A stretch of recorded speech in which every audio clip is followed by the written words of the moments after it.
কমিটির উদ্যোগে যুবরাজনগর ব্লকে 10 দফা দাবির ভিত্তিতে প্রচণ্ড ঝড় বৃষ্টিকে উপেক্ষা করে গণডেপুটেশন দেওয়া হয়েছে।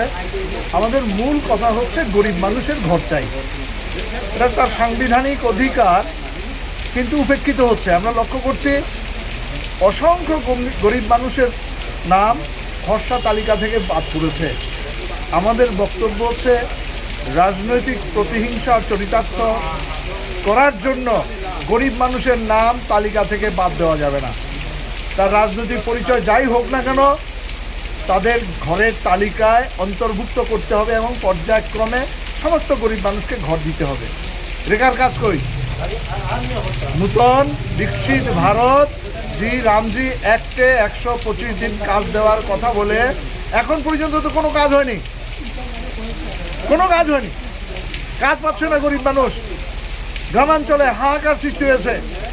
আমরা কাজ চাই, জিনিসের দাম বেড়েছে, প্রত্যেকটা জিনিসের দাম বেড়েছে। রান্নার গ্যাসের দাম, পেট্রোল ডিজেলের দাম, বিদ্যুতের মাসুল অস্বাভাবিক বৃদ্ধি হয়েছে। আমরা তার প্রতিবাদেই কথা বলেছি। আমরা কথা বলেছি এই রাজ্যে শিক্ষা ব্যবস্থা একেবারে সম্পূর্ণ ভেঙে পড়েছে। সরকারি স্কুলগুলোকে বন্ধ করে বেসরকারি বিদ্যালয়গুলোকে উৎসাহিত করছে, গরিব মানুষ স্কুলে যেতে পারছে না। এই জনগণের যে আশু দাবি, সার পাওয়া যাচ্ছে না, সার, বীজ, কীটনাশক, ঔষধের উপর থেকে সমস্ত ভর্তুকি তুলে দিয়েছে। উৎপাদিত কৃষক তার ফসলের দাম পাচ্ছে না।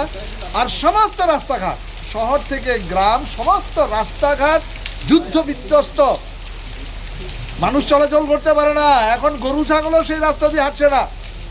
এই অবস্থা থেকে উত্তরণ চাই, বিকাশ চাই, এবং রাজ্যে যে সন্ত্রাসের পরিস্থিতি কায়েম করেছে, পরিবেশ কায়েম করেছে, তা থেকে রাজ্যকে মুক্ত করতে হবে। এই দাবিগুলো নিয়ে জনস্বার্থেই আমরা কথা বলেছি। বিডিও সাহেব প্রতিশ্রুতি দিয়েছেন, সমস্ত দাবি যৌক্তিকতা স্বীকার করেছেন, এবং তিনি তার ঊর্ধ্বতন কর্তৃপক্ষের কাছে আমাদের বক্তব্যগুলো নিয়ে যাবেন এই আশ্বাস দিয়েছেন।